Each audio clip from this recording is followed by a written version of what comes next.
ma xam ñu nekk ci état bi yëpp gis nga loolu su xasee ba jàll kenn dootu la ñemee comprendre nga ñëpp dinañ naan ni gel bi nii gel bi naa man yooyu lay xalaat yooyu lay sóoraale billaay. mais Ameth xam man la laa gis mu gën a yomba di jënt numéro Ousmane Sonko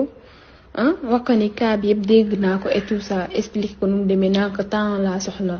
mais le reste man maa bëggul ay ma génn ci ay journal wala yeneen ak yeneen wóor na ma ne su amee sama photo dina génn comme photo gel bi nu mu génnee yooyu laa bëggul léegi yow xoolal rek la ma la wax nii. laay bañ nag vocal bi jiitu plainte bi après ñëpp xamee sama baat tu vois mu nekk ci internet bi et tout ça. billaay mën naa jël sama responsabilité mais yow nga toog